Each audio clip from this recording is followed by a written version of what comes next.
welcome to the first interview on my YouTube channel. Today I'm talking to Jamie Clubb about his new and updated book, When Parents Aren't Around.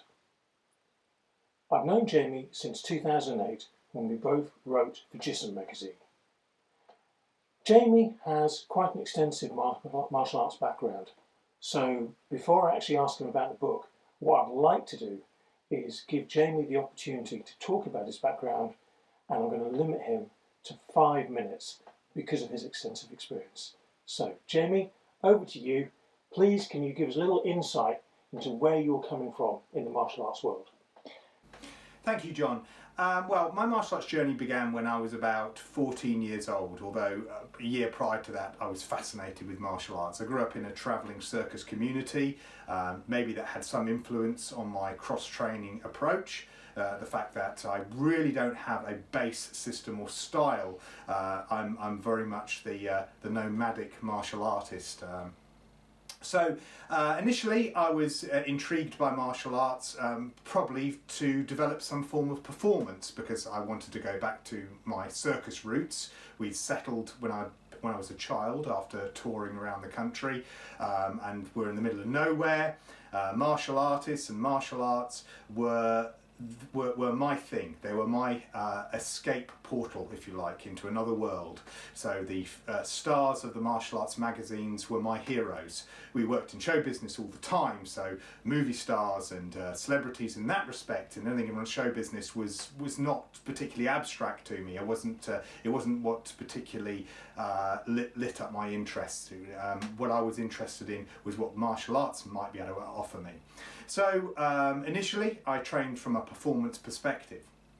I started off in a system called Cicado. After my black belt in that, I changed to Taekwondo, which is what Cicado had come from. I stayed in that for a few years, and then I began cross-training in kickboxing, which I eventually began teaching in pretty quickly, actually. I did American kickboxing and European style kickboxing. I did that for about 4.5 years, travelling all around the country and also getting exposure to the darker side of martial arts, which again has had some influence over what I do. Like a reformed smoker, I was intent on teaching martial arts from a very honest perspective, and to not get pulled into all the pitfalls that I've noticed within the martial arts world, and some of the problems within the martial arts teaching structure. Perhaps subjects for another day and for another book. I then got more heavily into cross-training as the older I got, and the more independence I had. Obviously kickboxing had been able to get me around the country and got me driving everywhere, but once I was free of teaching that and free of that particular form of employment, I went back to my martial arts, and I cross-trained in classical jiu-jitsu, Muay Thai. I got my assistant instructorship in Muay Thai in the early 2000s. I then cross-trained into Brazilian Jiu-Jitsu for several years, and along the way I became interested in the work of Jeff Thompson. He'd many years previously, over a decade previously, he'd opened my eyes up to many of the problems within martial arts and how martial arts was being taught. I got involved in the kickboxing in that particular time, and I hadn't met Jeff, but I'd corresponded with him and bought some of his books. So with all that been previously on the back burner, I decided to, once I'd moved to the Midlands, once I'd moved to an area near Coventry, I decided to look Jeff up and do some training there. I trained under Matty Evans, private lessons for a while, and did the various seminars, met Peter Constantine, and Jeff eventually invited me to a private training group that we used to do in the morning, and those eventually evolved into the instructor training courses that he did for self-defence during the 2000s. At that particular time, Jeff also got me into the magazines, as in writing for the magazines. Writing was my big passion, and I was then exposed to a wide range of martial artists who had a strong pragmatic base. I was able to do intensive training with them, whilst also interviewing them and writing articles about them. Part of the product of those days was to run the Cross Training the Martial Arts documentary series, a two-part know if you can call that a series, but it was a two-part DVD set with the likes of Rick Young, Jeff Thompson, Peter Constantine, Mo Teague, Alan Gibson, and Matty Evans, etc. So we did that for a two-parter, and I continued cross-training. I continued working on in other systems, but I also began teaching martial arts under my own banner, Clubb Chimera Martial Arts, in 2004. I ran a club for 10 years. I wrote a book about that called Mordred's Victory. So I finished in 2014 and decided to teach full-time personal training for martial arts, courses and seminars. And of course that was the time I started producing my first martial arts books. Jamie, your book's titled When Parents Aren't Around. I know a lot of adults and martial arts instructors who might scoff at the idea that a child could do anything to prevent violence from an adult. What do you actually say to that? Okay, well, first of all, we have extensive case studies of children being able to avoid violent situations with adults. And we've had plenty of incidents also where matters have become physical and children have been able to escape from an adult. So we know that it is definitely possible for a child to thwart an adult attack. If we're getting into the realms of would an adult be defeated by a child, well, that becomes an entire question about what is self-defense. And I could point that question directly at the average self-defense class where they're teaching adults, as in the case of normal day-to-day civilians who've had no experience in dealing with interpersonal violence. How well equipped do we think they're going to be against somebody who's had a whole lifetime of violence when facing another adult? How do we think a much smaller person is going to be able to handle someone who's twice their size, got violent intent, and of a certain neurodiversity that makes them more efficient in a violent situation, and an average civilian who's doing a self-defense class twice a week or even an intensive course, how good are they going to be in a one-on-one situation?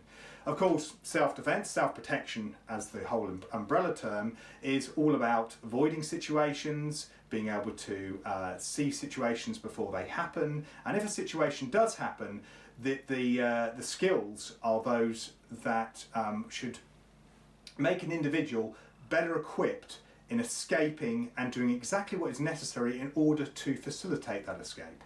So you're saying this isn't so much about a single event, more the seconds, minutes, hours, days, months that might lead up to a potential event with an adult or with another child, and the behaviours that a child can learn to actually keep himself safe in the long term.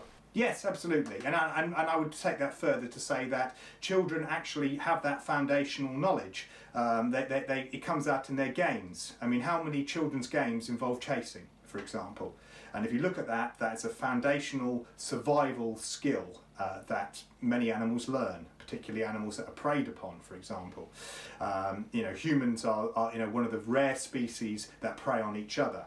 So children can be preyed upon by children of the same age group, children a bit older, right the way up to teenagers and adults. So we can change those chase games into practical activities, and obviously once we've debriefed the children afterwards or had the discussions with the children after the games, they can actually absorb the information better and be put it into practical use. That's the physical side of things. Obviously, just as you described, there's so much stuff that leads up to that moment that is so important. When parents aren't around, does deal with the physical skills, but only a tiny amount. The majority of the skills are soft skills. The majority of skills are about avoiding dangerous situations, seeing how dangerous situations develop, situational awareness, understanding our own, how our body responds, our natural survival instincts, understanding warning signs that are given off by potential predators.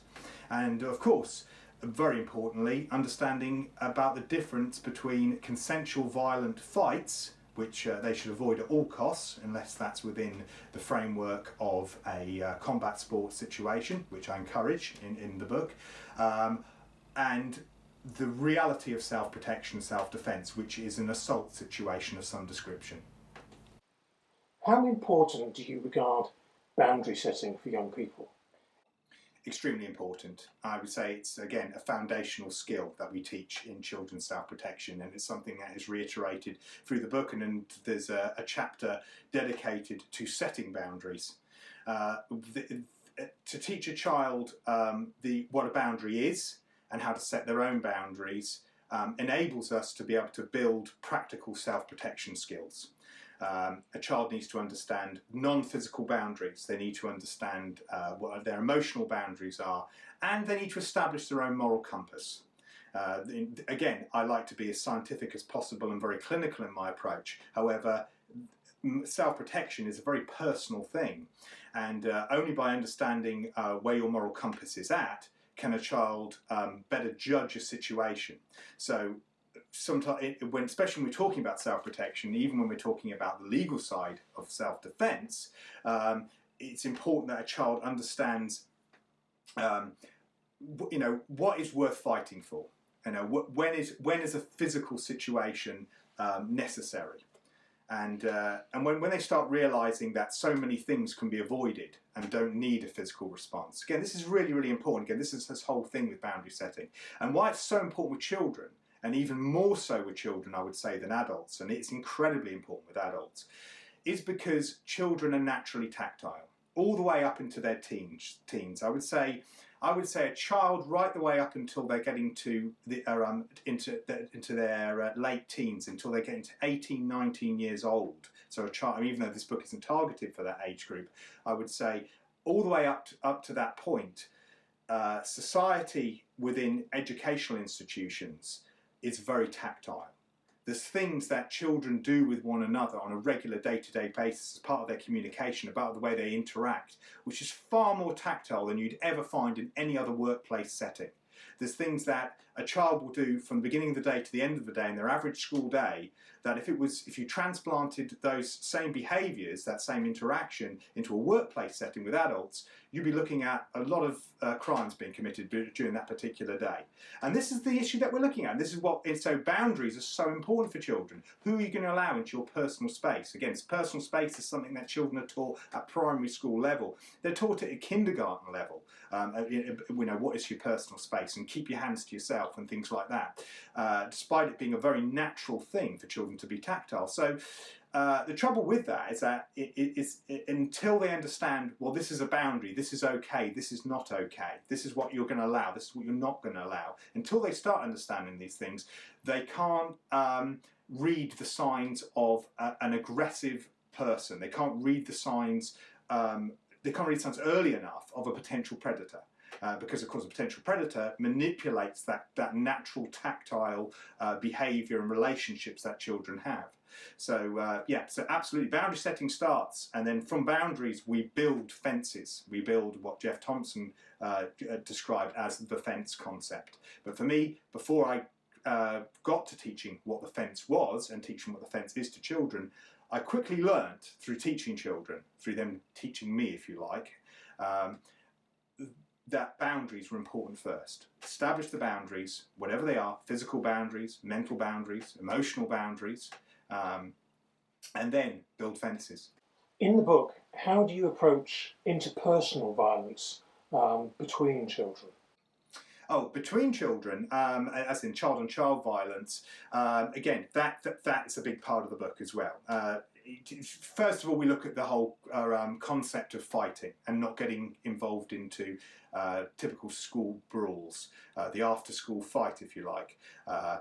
Often, most fights between children, yes, they can be arguments that spiraled out of control, but way too many of those incidences are situations where a bully has manufactured the fight. I see that more often than not. So there's one thing to have two friends who've got very upset with one another. They're used to being tactile because that's the way they communicate, and things have got out of control. Or a play fight, if you like. Children are naturally playing. They're roughhousing. Again, really natural things that children do with one another. And what's going to happen? And again, this is all part of growing up. It's all part of their natural development, and that kind of thing can spiral out of control, and then that turns into a type of consensual fight. That's one thing. And again, what I hope is that things like understanding boundaries and boundary setting should eliminate that, so a child would be able to control that situation a lot better. They would be able to understand, okay, this is getting out of control, I'm stopping, I'm not going to continue with this. What the big concern is, from a self-defense point of view, is a symmetrical fight, that is a consensual fight, a match fight if you like, which is actually manufactured by a predator. Okay, that's actually a bully coercing another child into a fight, because that's an easy way for a bully to get some sort of a degree of mutual agreement amongst his peers and the peers of the child involved.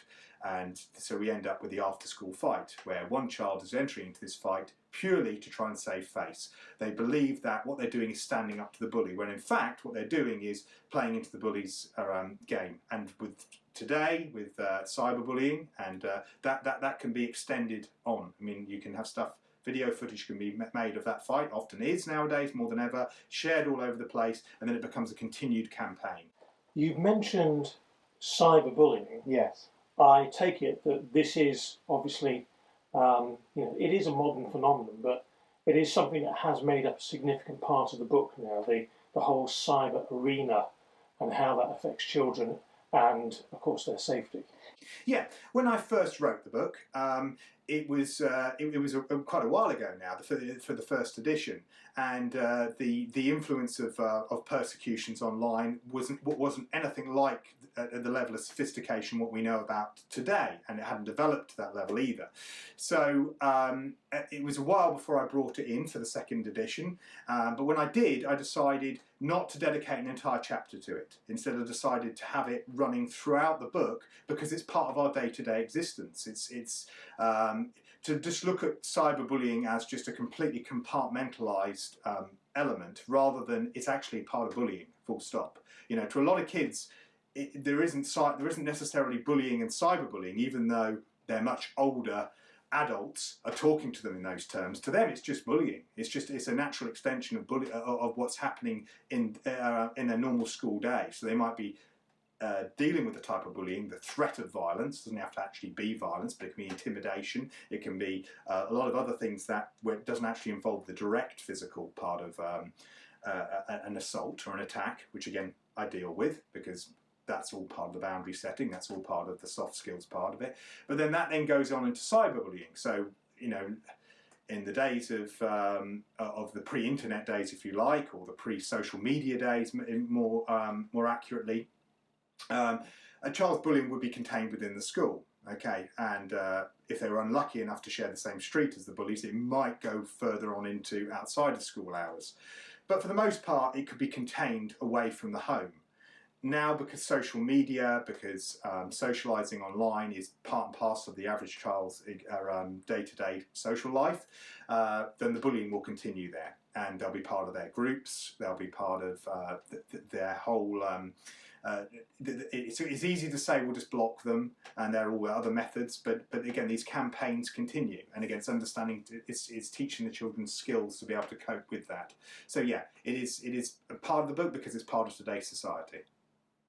How does the book touch on the context of violence, possibly not just violence, but maybe aggression, maybe abuse, between children and, children and adults, maybe children and family members, or children and people in positions of trust? I'm just wondering how you explain the whole context within the book itself.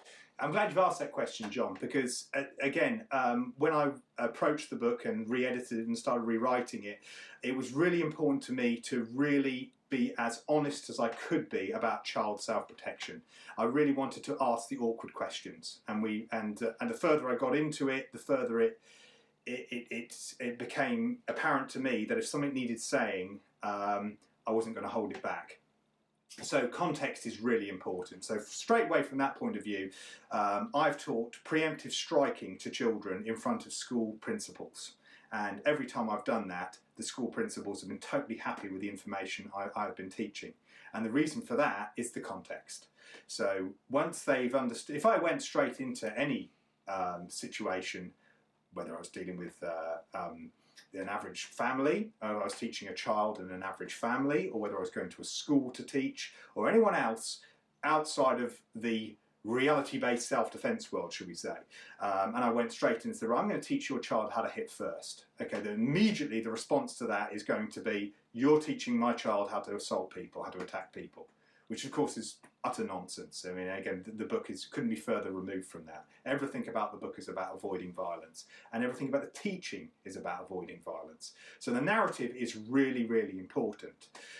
What we're looking at here is situations on how a child can prevent violence from happening to them, or to stop violence, or to mitigate violence. So, this is really, really, important. So when you see that, preemptive measures, whatever you're doing, are the best way to handle a situation, i.e. you're putting a child in charge. Again, a theme that runs throughout the book, and as given away by the title, when parents aren't around. If the parents aren't going to be there, who takes charge? And so what I'm saying is the person reading the book, the person doing the self-protection training, is going to take charge of their situation. The cornerstone for self-protection, full stop, is taking charge of your situation. No one else is there to help you. You're going to have to deal with it. So therefore, the narrative is really, really important. It's understanding the context of that situation. So again, we might say things like, okay, we're going to teach that anyone who comes into your personal space, you're going to deal with physically. Okay, you're going to, as soon as someone breaches your boundary, as soon as somebody touches your fence, whatever the concept of the fence is going to be, and it doesn't just have to be hands, as a lot of people like to show, but whatever your boundary is going to be, whatever your fence line is going to be, so if someone breaches that, you're going to act, because that's telling you straight away if their intentions are to be aggressive. Now again, without context, that says, right, so you're going to say that little Johnny's going to zap his mum the second she goes in for a hug, or that he's going to attack his little sister if his little sister wants to play, or something like that. Anyone comes into his personal space, because that's nonsense. It's absolutely rubbish. What we're saying is that that person who behaves in an aggressive way, who behaves in a way that is giving off obvious signs that they're going to become aggressive, dangerous, violent, and that's all described, and you set your fence line and that fence line is then breached, then your best course of action is to act physically in order to facilitate an escape. So yes, the narrative is so important to understand the concept. Who do you trust? And again, this explodes a lot of myths as well, and we'll talk about that, I'm sure, later. But that's the narrative. That's the bottom line point, and understanding the whole context of the situation. You mentioned how you're going to be quite blunt, or you are quite blunt in this book. Would I be right in saying that that bluntness is probably going to be appreciated by your teenage audience, or any teenagers maybe having a book bought for them or picking up a book in the school library? But I know you a little bit from online, so I'm pretty certain that while appealing to teenagers, you've also written this so that a 10-year-old can probably pick it up, be happy with the content, and not necessarily intimidated or frightened by it, but actually enjoy and therefore learn from the book itself. I'd go as far as to say that an 8-year-old could pick it up. An 8-year-old would be able to find this material accessible. Reason why is because I've taught it to 8-year-olds, and I've had good feedback from 8-year-olds, and I've dealt with situations that parents have brought to me with 8, 9-year-olds as well. So yes, I appreciate I am targeting a wide age group, but it's important for me. These are the later years of primary school, the early years of secondary school. These are times where I feel that children are developing really, really quick over that period of time, and this is the time where a lot of physical situations can become very, very dangerous, as illustrated by case studies.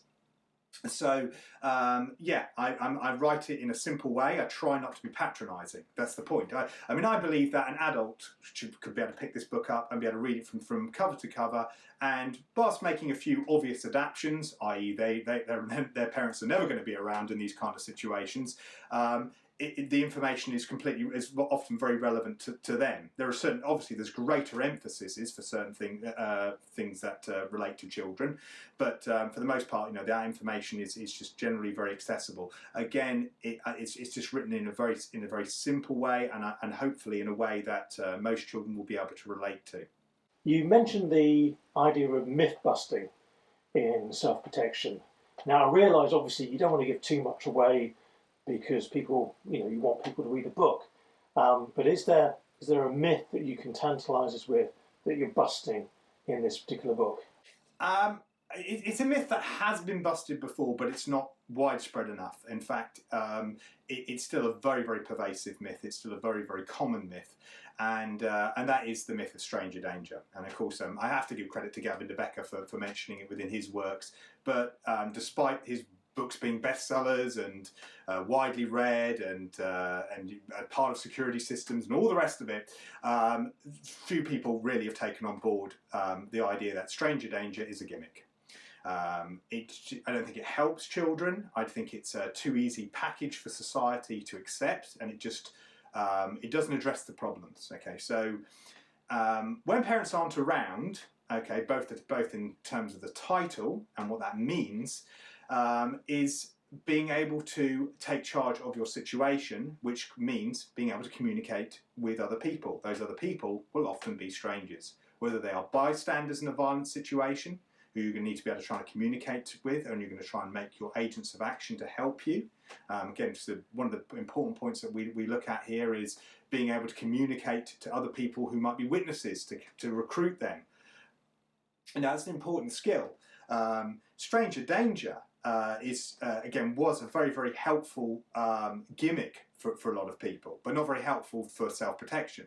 Not only will children need to be able to communicate with strangers, they need to be able to select who those strangers are that they feel are safe. So we look at various different activities that will help children select safer people who are more likely to be safe. It also busts the myth that the most likely type of person who will attack you will be someone you don't know. As we know statistically, the likelihood is that the person who would attack a child is going to be someone they know, and often someone they know quite intimately, as in a family member.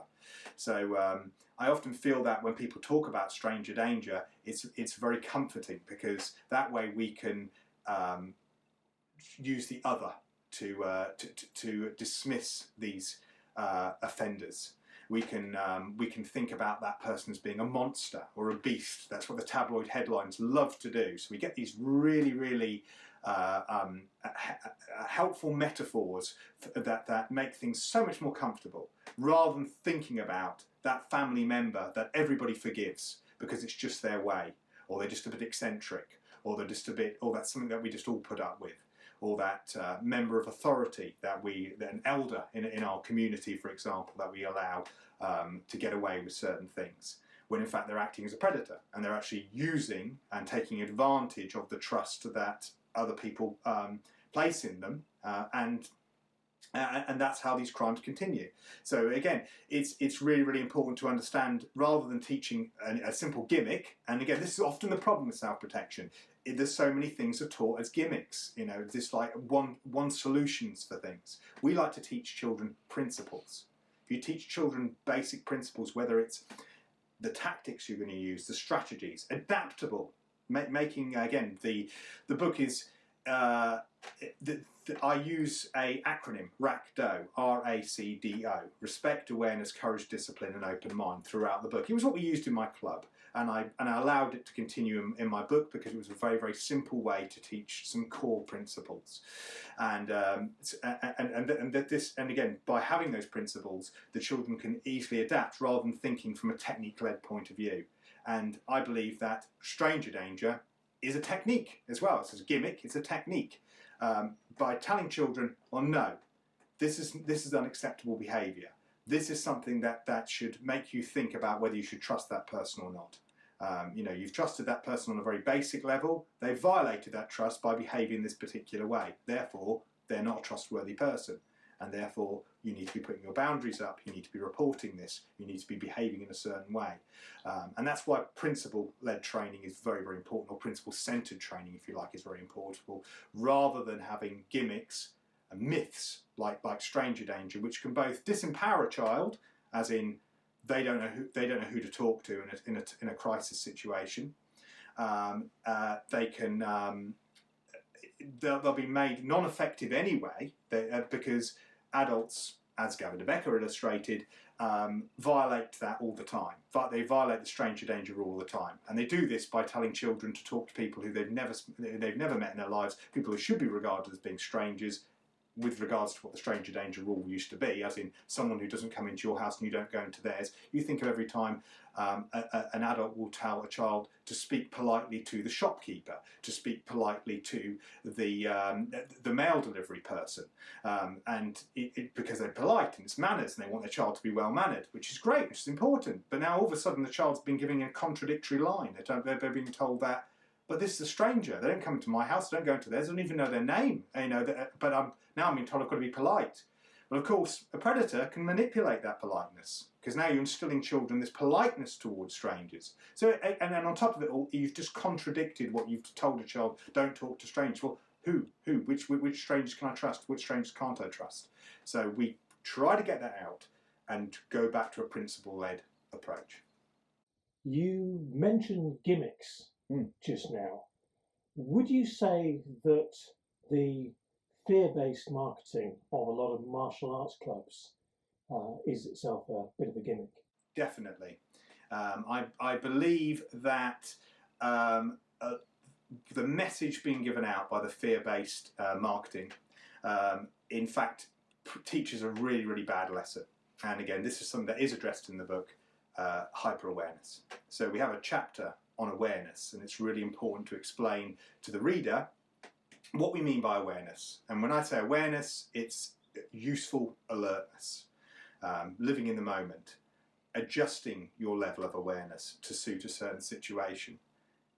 And as that implies, situational awareness, people, places, hazards, changes within context, as it was taught to me by Mo Teague.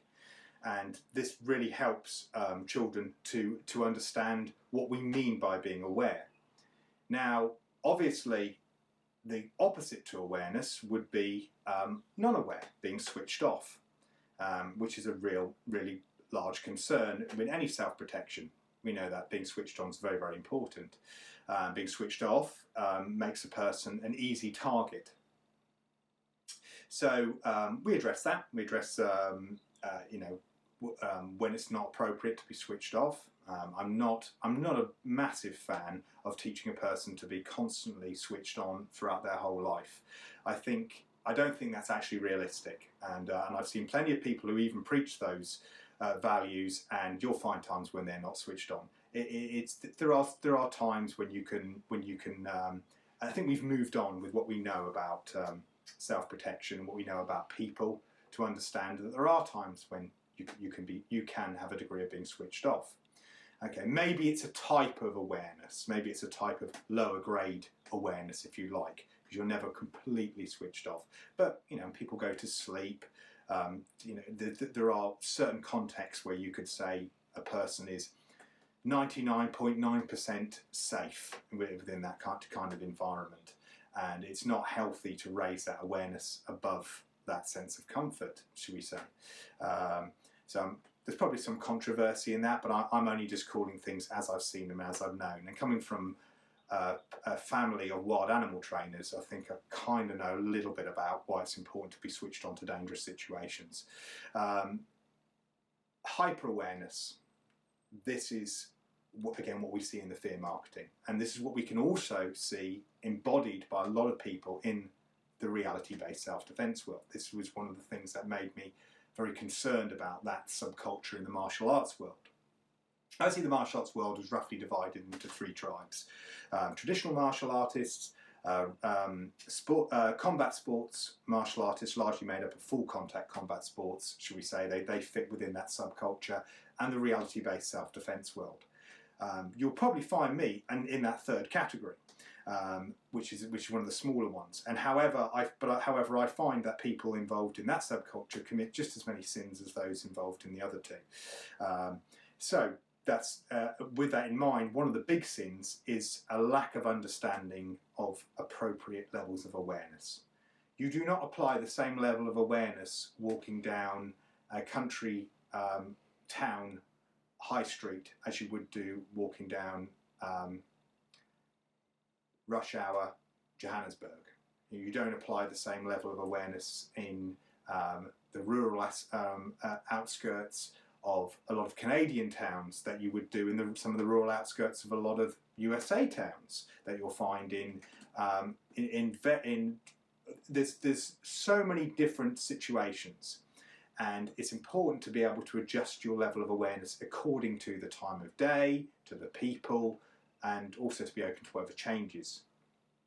So hyper-awareness is dangerous because you're going to live your life being paranoid. That isn't training.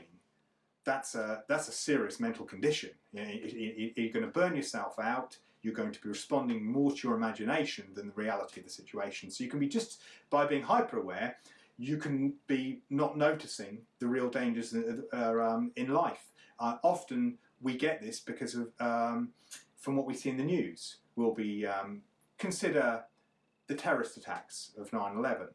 Once they happened, people weren't happy to get onto planes. People were terrified of getting onto planes. So traffic accidents went through the roof. So that immediately facilitated. So again, that type of hyper-awareness, if you like, in society turned into something else. When something like the crazy clown trend happened, which was no more than at worst it was a prank. At worst it was a prank that was inconvenient, that scared people, and people were more switched on to worrying about these clowns jumping out of places than they were from the real attackers, who were going about their day-to-day existence as they normally would, but now had the extra bonus of having people distracted, worried about people jumping out with funny noses on. So yeah, absolutely. So going back to that, the gimmick of scaremongering within our subculture, within the self-protection community, within the reality-based self-defense community, is wrong. It gives a wrong message, and I worry about the instructors who believe that is the state they want their students to be in. So it's very important when parents aren't around that children are living life to the full. Hopefully that's the message that they come out of after they've read the book. The book is not there to scare them. It's to give them practical skills that make them feel more comfortable in life and to feel more empowered and feel more switched on to living. To wrap up, Jamie, I've got two questions for you. The first is, I've referred to the book as When Parents Aren't Around. And I know that's not the full title, so I hope you'll tell me what the full title is. And the second is, where can we get the book? Well, okay, so if you'd excuse the shopping channel plug, it's When Parents Aren't Around, A Young Person's Guide to Self-Protection. That's the full title. You can get copies through Amazon, or you can get signed copies directly through me, and just email me at jamie@clubbchimera.com. And I'm right in saying this new edition is a paperback, but there's also an updated edition that is an ebook as well. That's right. Obviously, the contents of this book are pretty much the same contents of the ebook, certainly in terms of the writing. It's the first time there's ever been photos in the book, so it's photographs throughout the book to describe the various scenarios, to demonstrate the various drills that are discussed in the book. It's completely re-edited, rewritten. There's an extra chapter on the aftermath dealing with the post-fight incident as well. And I'm even looking, it's now available, so you can order it straight away now. You can get a copy from me, or you can get it straight from Amazon. And I'm also looking into auditioning a audiobook. Jamie, it's been a real pleasure to talk to you today. Thank you so much for your time. Thank you very much, John. It's great to be on the show.